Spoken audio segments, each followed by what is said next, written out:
अस्सलाम वालेकुम dear students, my name is Adnan Ali और आप देख रहे हैं अपना प्यारा सा YouTube channel the physics post.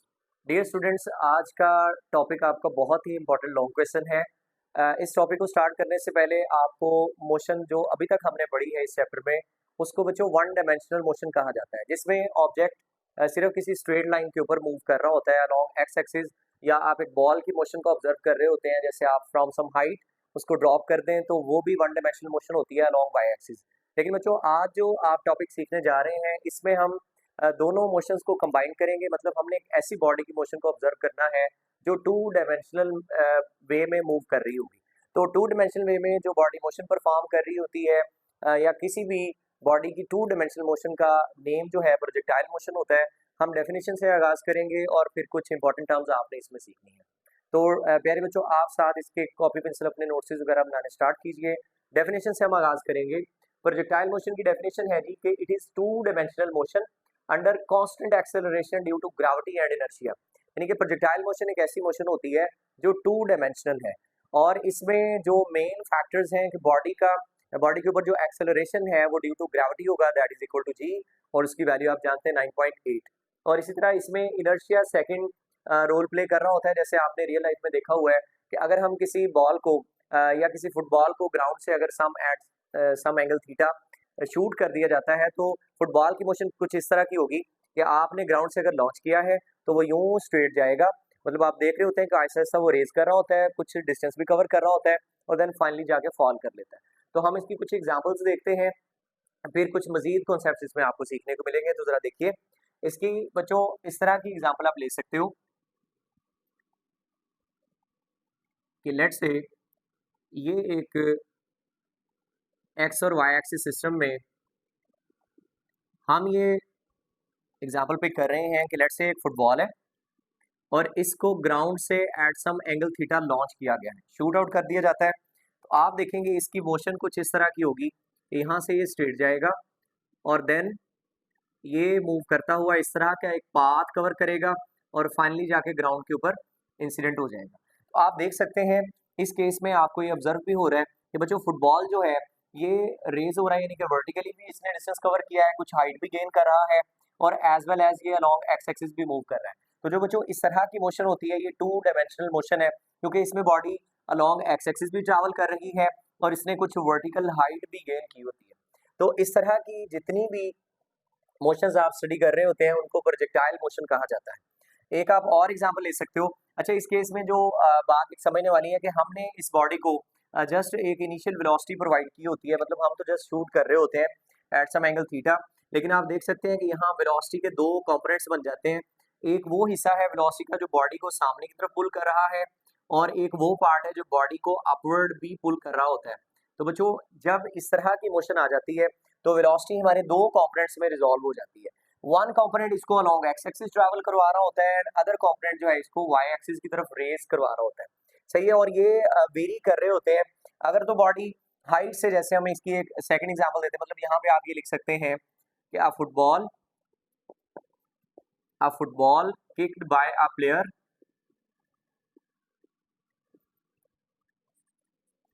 Eight some angle theta. अगर एक फुटबॉल को कोई प्लेयर किक कर रहा है और कुछ एंगल थीटा यहाँ पे बन रहा हो अलॉन्ग हॉरिजॉन्टल, तो इसकी जो मोशन होगी ये प्रोजेक्टाइल मोशन होगी। इसी तरह आप एक और एग्जांपल भी ले सकते हैं कि लेट्स से हम एक ऑब्जेक्ट को वाई एक्सिस से, मतलब लेट्स से आप ये इमेजिन कर लीजिए कि आपने एक बॉल को या किसी ऑब्जेक्ट को छत के ऊपर लेके गए हैं और वहां से स्ट्रेट हम बिल्कुल हॉरिजॉन्टली थ्रो कर देते हैं। तो इस तरह की जो एग्जांपल है वो भी आप देख सकते हैं। ये देखिए, हमने एक ऑब्जेक्ट को यहाँ से स्ट्रेट शूट किया है। अब आप देखेंगे इसकी मोशन किस तरह की होगी कि ये बॉडी फॉरवर्ड ट्रैवल करती जाएगी, लेकिन इसका पाथ बेंड हो जाएगा और फाइनली आप देखेंगे जो बॉडी है वो डाउनवर्ड फॉल कर जाएगी। बच्चों, आप देख सकते हैं इस केस में जो हमने डेफिनेशन में कहा था कि बॉडी के ऊपर जो एक्सेलरेशन होगा वो ग्रेविटेशनल एक्सेलरेशन होगा, जी के ऊपर उसकी वैल्यू है, और इनर्शिया की वजह से बॉडी फॉरवर्ड मूव कर रही होती है। तो आप देख सकते हैं कि हमने ऑब्जेक्ट को सिर्फ हॉरिजॉन्टली लॉन्च किया था और यहाँ पे इसका वर्टिकल कंपोनेंट ऑफ वेलोसिटी नहीं था, लेकिन जैसे ही बॉडी थोड़ा सा फॉरवर्ड ट्रैवल करती है तो ग्रेविटेशनल एक्सेलरेशन या ग्रेविटी इसको पुल कर रही होती है, और फिर यहाँ से आप देख सकते हैं, देखिए हॉरिजॉन्टली तो बॉडी सामने सामने जाने की वजह इनर्शिया होता है, और बॉडी जैसे ही डाउनवर्ड मूव करेगी इसका वर्टिकल कंपोनेंट जो है उसका मैग्नीट्यूड इंक्रीज होना शुरू हो जाता है। हॉरिजॉन्टल कंपोनेंट कांस्टेंट रहता है, इसको हम लेक्चर में सीख भी लेंगे, और जो वर्टिकल कंपोनेंट है वो इंक्रीज होना शुरू हो गया। तो इस तरह की जितनी भी मोशंस होती हैं इसको प्रोजेक्टाइल मोशन कहा जाता है, जिसमें आप देख सकते हैं कि जो वेलोसिटी है वो टू कंपोनेंट्स में ऑटोमेटिकली रिजॉल्व हो जाती है, और बॉडी की जो मोशन है वो कुछ इस तरह की ऑब्जर्व होगी। तो ये बच्चों इसकी एग्जाम्पल होगी। अभी हम कुछ और टर्मिनोलॉजीज हैं जो आपने प्रोजेक्टाइल मोशन से रिलेटेड सीखनी है। सबसे पहली टर्म कि ये प्रोजेक्टाइल किसको कहा जाता है। बच्चों याद रखिए, हर वो बॉडी जो टू डायमेंशनल मोशन परफॉर्म कर रही होगी उसको प्रोजेक्टाइल कहा जाता है। जैसे आप देख सकते हैं, हमने इस केस में एक फुटबॉल की एग्जांपल ली है, तो अगर एक football to dimensional motion perform कर रहा है तो फुटबॉल इस केस में प्रोजेक्टाइल कहलाएगा। इसी तरह लेट्स से आपने यहाँ से कोई और ऑब्जेक्ट को फॉल करवा दिया है, तो वो टू डायमेंशनल मोशन परफॉर्म कर रहा है, मतलब अलॉन्ग एक्स एक्सिस नहीं है, इसकी अलॉन्ग वर्टिकल मोशन भी स्टार्ट हो जाती है ग्रेविटी की वजह से। तो ये भी बॉडी यहाँ से जो भी आप थ्रो करवाएंगे प्रोजेक्टाइल होगी। नेक्स्ट टर्म जो आपने सीखी, मतलब ये हम चले यहाँ पे नोट भी कर लेते हैं कि प्रोजेक्टाइल किसको कहा जाएगा। ये नेक्स्ट टर्म आपने सीखनी है प्रोजेक्टाइल। तो प्रोजेक्टाइल ऐसी बॉडी को कहा जाता है, body that performs 2D motion. जो body two dimensional motion perform कर रही होती है उसको प्रोजेक्टाइल कहा जाता है। तो ये टर्म हमने सीखनी थी। इसके बाद आप देखिए बच्चों, जो प्रोजेक्टाइल है ये जिस पाथ को फॉलो कर रहा होता है इस पाथ को ट्रेजेक्ट्री ऑफ प्रोजेक्टाइल बोला जाता है। वो भी अभी हम इसकी डेफिनेशन में ऐड करेंगे कि ट्रेजेक्ट्री क्या होता है।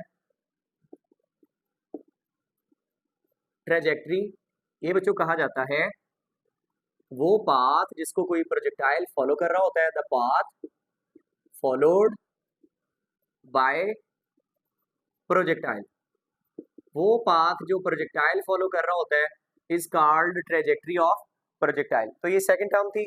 मजीद आप देखिए बच्चों, अगर आप प्रोजेक्टाइल के पाथ को ऑब्जर्व करें जिसको आपने ग्राउंड से लॉन्च किया हुआ है, तो इसका जो पाथ है ये पैराबोलिक पाथ होता है।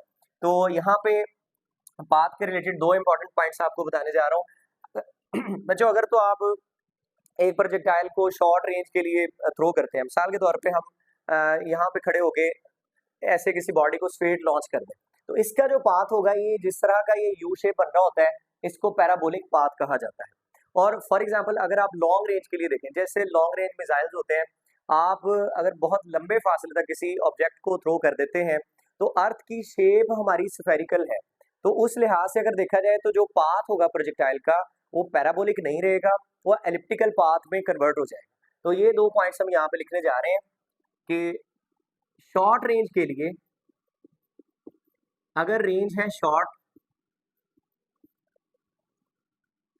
तो याद रखिए जो पाथ ऑफ प्रोजेक्टाइल है इज पैराबोलिक, ये पैराबोलिक पाथ होगा। और लेट्स से अगर हम बात करें लॉन्ग रेंज की, तो लॉन्ग रेंज के लिए जो पाथ ऑफ प्रोजेक्टाइल है, हम अपनी डिस्कशन में अर्थ को ऑब्जर्व कर रहे होते हैं स्फेरिकल, लेकिन एक्चुअली इसकी शेप एलिप्टिकल है। तो एलिप्टिकल शेप जो एक्चुअल में अर्थ कैरी कर रही होती है उस बेस पे आप कहेंगे जो path of projectile is elliptical. तो ये बहुत इंपॉर्टेंट एमसीक्यूज है, ये आपने माइंड में रखने। तो यहाँ तक हमने डिस्कशन कर ली है कि प्रोजेक्टाइल क्या होगा, ट्रेजेक्ट्री क्या होगी, और इनकी रेंज के बारे में कुछ इंपॉर्टेंट पॉइंट्स। इसके बाद बच्चों देखिए कुछ इंपॉर्टेंट कंडीशंस हैं प्रोजेक्टाइल मोशन के लिए, वो अभी हम देखने जा रहे हैं। मतलब कौन सी मोशन को आप परफेक्टली प्रोजेक्टाइल मोशन कहेंगे, कुछ इंपॉर्टेंट कंडीशंस हैं।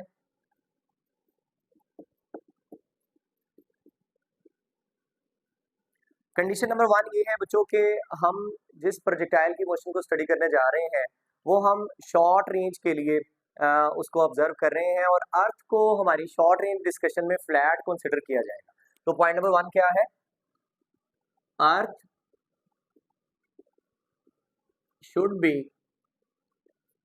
considered फ्लैट, अर्थ को फ्लैट डिस्कशन में ऐड किया जाएगा कि अर्थ की जो सरफेस है उसको बिल्कुल फ्लैट एज्यूम किया जा रहा है। पॉइंट नंबर 2 है बच्चों के प्रोजेक्टाइल मोशन में या प्रोजेक्टाइल मोशन को समझने के लिए हम जो एयर फ्रिक्शन है इसको इग्नोर करेंगे, क्योंकि एरोडायनामिक इफेक्ट्स हर जगह पे डिफरेंट होते हैं। इसलिए हम एक आइडियल इन्वायरमेंट में एक आइडियल रिजल्ट्स को डिराइव करने जा रहे हैं, तो उसमें जो एरोडायनामिक इफेक्ट्स हैं या एयर फ्रिक्शन है इसको इग्नोर किया जाएगा। सेकंड पॉइंट है कि एयर फ्रिक्शन इज इग्नोर्ड। बच्चों जब भी कोई बॉडी स्ट्रेट मूव कर रही होती है उसके ऊपर सिर्फ एक ही फोर्स लगती है। मतलब फॉर एग्जांपल अगर हम एक बॉल को ऐसे स्ट्रेट थ्रो कर दें तो एक ही चीज है जो इसकी मोशन को स्टॉप या डिक्रीज करने की कोशिश कर रही होती है, वो है एयर फ्रिक्शन। तो उसको हमने अपनी डिस्कशन में इग्नोर रखना है। मतलब कहने का ये है कि बॉडी पे एक्स एक्सिस के अलोंग कोई भी फोर्स एक्ट नहीं करेगी, एक ही लगनी थी force due to air friction, वो हमने इग्नोर कर दी। इसी तरह पॉइंट नंबर 3 है कि जो मोशन ऑफ प्रोजेक्टाइल है it does not affect due to motion of earth. Yeah, you can say that motion of projectile does not affect by the motion of earth. अब देखिए ये पॉइंट नंबर 3 है कि हमारे जो प्रोजेक्टाइल की motion है, देखिए प्रोजेक्टाइल आपने इस तरह से थ्रो करना है और यूं मूव करके जाएगा, और अर्थ अपने एक्सिस पे स्पिन भी कर रही है और ऑर्बिटल मोशन भी परफॉर्म कर रही है। तो हमारे जो प्रोजेक्टाइल की मोशन है, क्योंकि शॉर्ट रेंज डिस्कशन आप कर रहे हैं, तो इसलिए जो प्रोजेक्टाइल मोशन होगी उस पे अर्थ की मोशन का कोई असर नहीं होगा। सही है या नहीं होना चाहिए, ये आप ध्यान में रखेंगे। लास्ट एंड फाइनल पॉइंट है कि ऑब्जेक्ट्स में जो एक्सेलरेशन आएगा वो acceleration only due to gravity होगा। तो यहाँ पे देखिए कि acceleration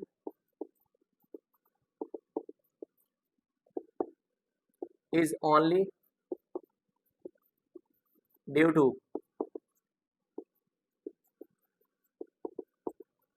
gravitational pull of earth, और इसकी वैल्यू आप जानते हैं, मतलब बॉडी का acceleration only due to gravity होगा।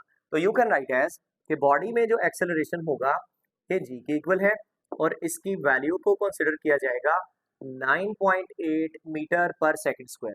बच्चों these are some important conditions, ये अगर आप माइंड में रखते हैं तो प्रोजेक्टाइल मोशन को सीखना आपके लिए कोई इशू नहीं है। इसके बाद बच्चों हम सीखने जा रहे हैं प्रोजेक्टाइल मोशन के 2 केसेस। तो अभी आप जल्दी से इसको अपने नोट्स में ऐड कर लीजिए, नेक्स्ट हम इसके केसेस को डिस्कस करेंगे।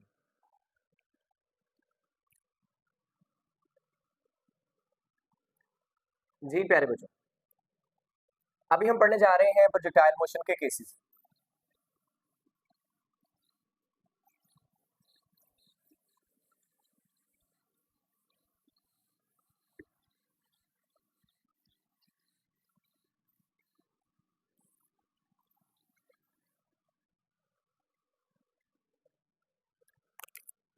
पहले बच्चों केस नंबर 1 है हॉरिजॉन्टल प्रोजेक्टाइल।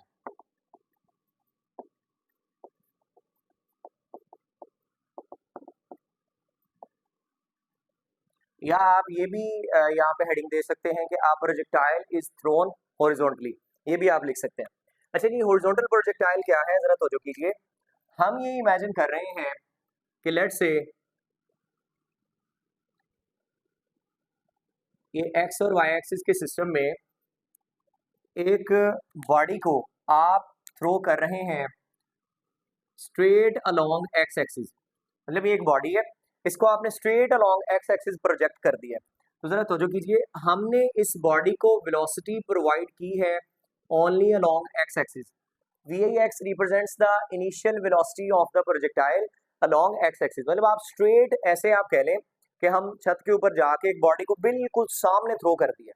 तो जब आप स्ट्रेट लॉन्च कर रहे हैं तो हमने इसको हॉरिजॉन्टल एक्सिस के अलोंग बिल्कुल स्ट्रेट लॉन्च किया है। यहाँ पे आप ये भी देख सकते हैं कि बॉडी ने जो हॉरिजॉन्टल के साथ एंगल सबटेंड किया हुआ है ये 0 डिग्री है।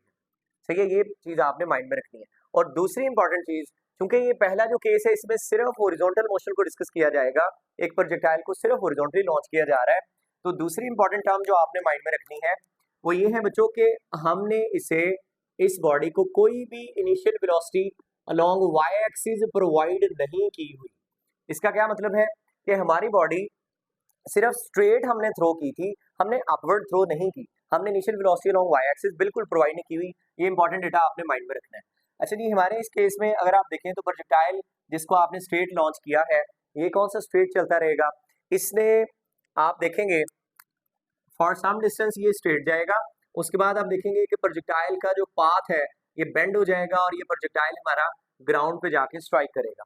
अब यहाँ पे आप देख सकते हैं एक चीज आपने माइंड में रखनी है कि प्रोजेक्टाइल या हमारी बॉडी जिसको हमने थ्रो किया हुआ है, जितनी वेलोसिटी आपने इसे अलोंग एक्स एक्सिस दी है उसका मैग्नीट्यूड बिल्कुल कांस्टेंट रहेगा, सेम रहेगा। क्यों रहेगा अभी आपको वजह भी बता देते हैं। लेकिन अब यहाँ पर देखें कोई भी इनिशियल वेलोसिटी का कॉम्पोनेंट नहीं था, लेकिन अभी आप देखेंगे चूंकि बॉडी डाउनवर्ड आना शुरू हो चुकी है तो अब इसके वेलोसिटी के दो कॉम्पोनेंट्स बन जाएंगे। एक्स वाला कॉम्पोनेंट हमेशा कांस्टेंट रहेगा, वाई वाले कॉम्पोनेंट का मैग्नीट्यूड जो है ये इंक्रीज होना स्टार्ट हो जाता है। तो यहाँ पर आप देख सकते हैं कि जैसे जैसे बॉडी डाउनवर्ड आ रही है किस वजह से हुआ है, क्योंकि बॉडी पे ग्रेविटेशनल पुल लग रहा होता है जो इस बॉडी को डाउनवर्ड अट्रैक्ट करेगा। एज अ रिजल्ट इसका पाथ चेंज हो जाएगा और बॉडी ग्राउंड पे जाके फॉल कर जाएगी। तो ये ऑब्जर्वेशन आपने माइंड में रखनी। अब इस केस में हमने क्या काउंट करना होता है, जरा देखिए, हमने ये देखना है कि बॉडी ने अलोंग वाई एक्सिस, इसी तरह अलोंग एक्स एक्सिस कितना डिस्टेंस कवर किया है, तो ये हमने इस केस में ट्रेस करना है। तो अगर हम देखें तो हमारे पास दो केसेस जनरेट हो चुके हैं। हमने इस बॉडी को जिसको आपने हॉरिजॉन्टली थ्रो किया है, प्रोजेक्टाइल को हॉरिजॉन्टली आपने थ्रो किया है, इसकी दो मोशन के कॉम्पोनेंट्स बन गए। हम इसकी एक हॉरिजॉन्टल मोशन को ऑब्जर्व करेंगे, इस तरह हम इसकी वर्टिकल मोशन को ऑब्जर्व करेंगे। तो जरा देखिए यहाँ पे दो केसेस बन रहे हैं।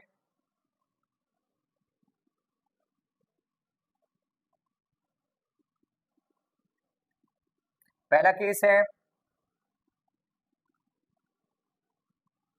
हॉरिजॉन्टल मोशन, सेकंड केस है वर्टिकल मोशन।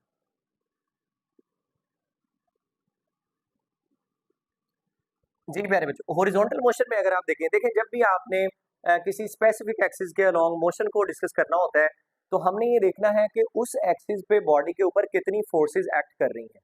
तो लेट्स से अगर हम सिर्फ एक्स एक्सिस की बात करें तो एक्स एक्सिस में जब आप किसी बॉडी को स्ट्रेट शूट करते हैं तो इस बॉडी को जो इसकी मोशन को अपोज करने वाला सिर्फ एक ही फैक्टर है, that is force of air friction. तो हमने पहले ही कहा हुआ है इसकी कंडीशन में कि एयर फ्रिक्शन को प्रोजेक्टाइल मोशन में इग्नोर किया जाएगा, मतलब एक्स एक्सिस पे कोई भी फोर्स नहीं एक्ट करी। तो इस चीज को अगर हम यहाँ पर लिखें तो ये कुछ यूं होगी कि हॉरिजॉन्टली अगर आप देखें तो बॉडी पे कौन सी फोर्स लग रही थी, एक ही फोर्स लग रही थी, force due to air friction.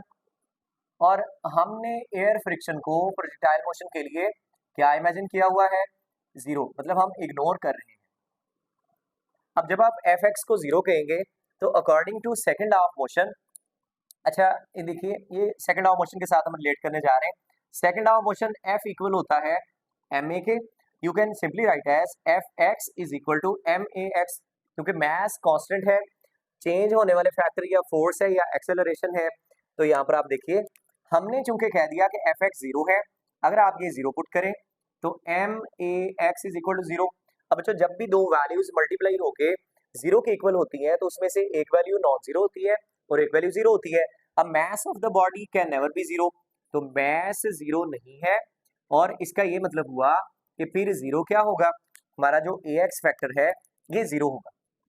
तो ये बड़ा इंपॉर्टेंट पॉइंट है, इसको हम बॉक्स में हाईलाइट कर रहे हैं कि बच्चों नंबर वन ये कि force along x axis zero है, एक ही लगनी थी फोर्स, एयर फ्रिक्शन की वजह से वो हमने इग्नोर कर दी, तो ये जीरो है, इस वजह से एक्सेलरेशन ऑफ द बॉडी भी क्या होगा, जीरो होगा। अच्छा जी, यहाँ से अब चूंकि एक्सेलरेशन जीरो है इसका मतलब है कि change in velocity along x axis नहीं आएगा। इसी वजह से मैंने कहा था कि जितनी वेलोसिटी के साथ आप इसे शूट करेंगे अलोंग एक्स एक्सिस ये सेम वेलोसिटी पूरे पाथ पे रहेगी। तो प्रोजेक्टाइल मोशन में ये वेरी इंपॉर्टेंट की पॉइंट आप कह लीजिए कि हॉरिजॉन्टल एक्सेलरेशन जीरो होता है। इसका ये भी मतलब हो सकता है कि जितनी वेलोसिटी आप बॉडी को initially along x axis provide करेंगे इतनी ही velocity final along x axis होगी, या you can simply write as v I x is equal to v f x. ये इक्वेशन बन जाती है।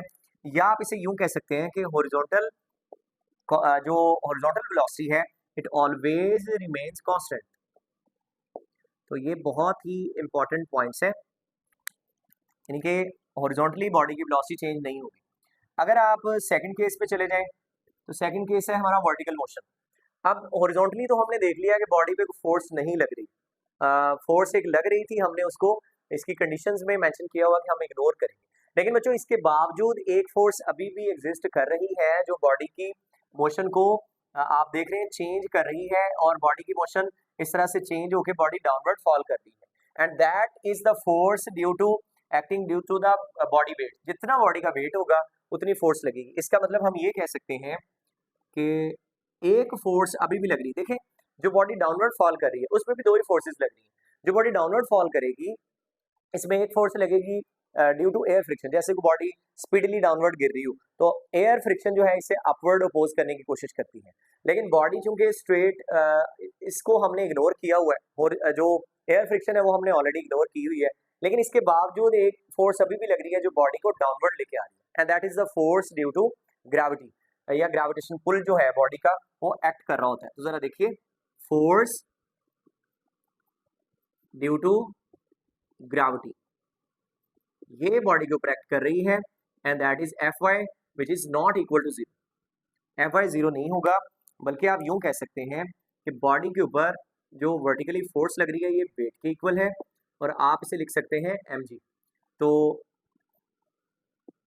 सेकेंड लॉ ऑफ मोशन के अकॉर्डिंग हमने अभी देखा था कि एफ इक्वल होता है एम ए के। इसको आप वाई के लिए लिख सकते हैं F Y is equal to M A Y. Again से मास कांस्टेंट है, वेरिएबल फैक्टर आप प्लेस करेंगे। मजीद आप देखिए बच्चों, एफ वाई वेट के इक्वल है, you can simply write as F Y is equal to M G. और राइट हैंड साइड अगर आप देखें तो एम ए वाई किसकी इक्वल है, ये सिंपली आप यहाँ पे लिखा रहने दें, अभी आपको इसकी वैल्यू का भी पता चल जाएगा। मैस से मैस बैलेंस आउट हो गया, इसका ये मतलब हुआ कि वर्टिकली बॉडी में एक्सेलरेशन मौजूद है, that is a Y is equal to जी। और ये कितना होगा, ये जी के इक्वल होगा, दैट इज 9.8 मीटर पर सेकंड स्क्वायर। इसकी हमने डेफिनेशन में भी जिक्र किया था। अच्छा जी, अब देखें चूंकि वर्टिकली एक्सेलरेशन मौजूद है और ग्रेविटेशन एक्सेलरेशन के इक्वल आया है, इसका ये मतलब हुआ कि वर्टिकली बॉडी की जो वेलोसिटी है इट इज वेरिएबल। ये वेलोसिटी कांस्टेंट नहीं होगी, ये वेरिएबल होगी। You can say that V Y जो है इट इज वेरिएबल, ये वेरिएबल है, ये कांस्टेंट नहीं है। और वेरिएबल होने का क्या मतलब है, अच्छा ये देखिए, अगर कोई बॉडी आप देखें जैसे हमने कुछ सर्टेन हाइट से हॉरिजॉन्टली लॉन्च की थी, जैसे जैसे बॉडी डाउनवर्ड आ रही है इसका vertical component of velocity increase करता जा रहा है। तो याद रखिए, अगर कोई body from some certain height to downward drop हो रही है उसका vertical component of velocity increase करेगा। यू कैन से दैट जो वर्टिकल कंपोनेंट ऑफ वेलोसिटी है वी वाई, ये इंक्रीज करेगा कौन सी बॉडी के लिए, जो डाउनवर्ड फॉल कर रही है। ये एक चीज आपने माइंड में रखनी है।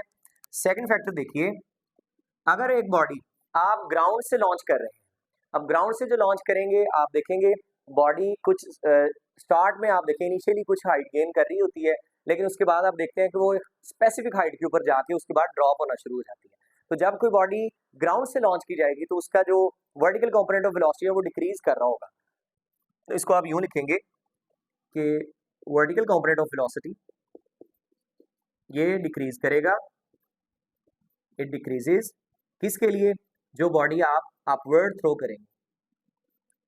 तो यहां से आपको एक एमसीक्यू भी पूछा जा सकता है कि बताइए प्रोजेक्टाइल मोशन में जो वर्टिकल कंपोनेंट ऑफ वेलोसिटी है इस पे क्या इफेक्ट होगा।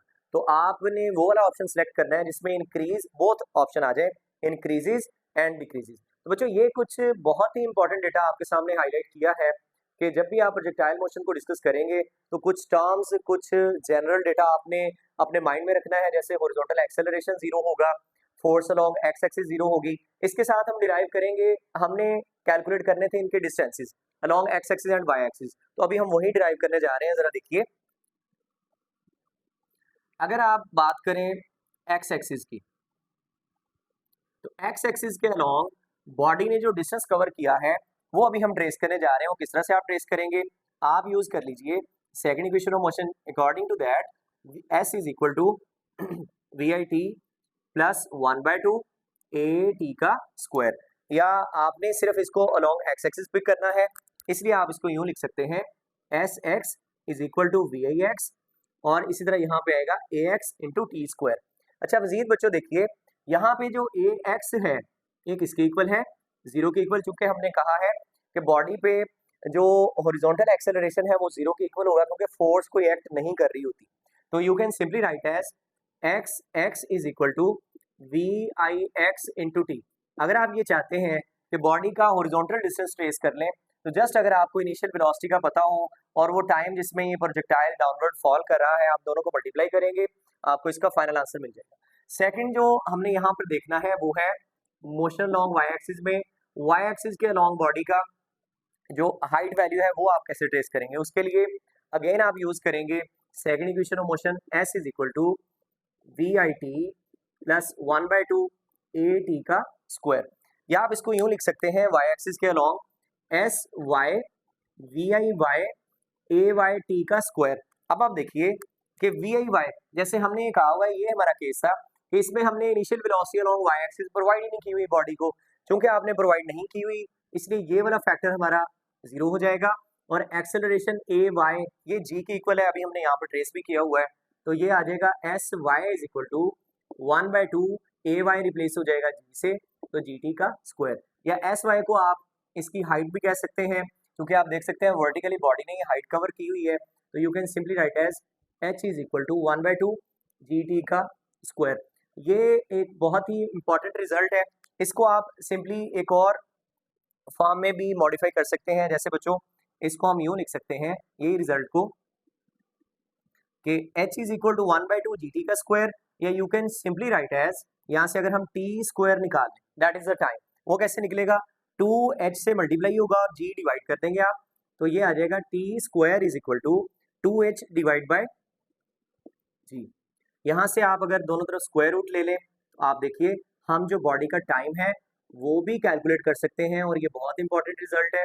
इससे रिलेटेड कुछ इंपॉर्टेंट एमसीक्यूज हम जो वेरी लास्ट टॉपिक होगा प्रोजेक्टाइल का उसमें डिस्कस करेंगे, लेकिन मैं आपको आइडिया दे रहा हूँ कि अगर आपको बॉडी की हाइट का पता हो और ग्रेविटेशन पुल आप जस्ट यहाँ पे मल्टीप्लाई करें, मतलब आपको अगर ये पता चल जाए कि हाइट कितनी है वर्टिकली, तो आप यहाँ से टाइम कैलकुलेट कर सकते हैं जिसमें body from certain height to downward drop करेगी। बच्चों ये हमारा इस तरह से फर्स्ट केस कवर हो चुका है। इंशाल्लाह नेक्स्ट लेक्चर में हम सेकंड पार्ट को कवर करेंगे जिसमें हम एक प्रोजेक्टाइल को ग्राउंड से लॉन्च करेंगे।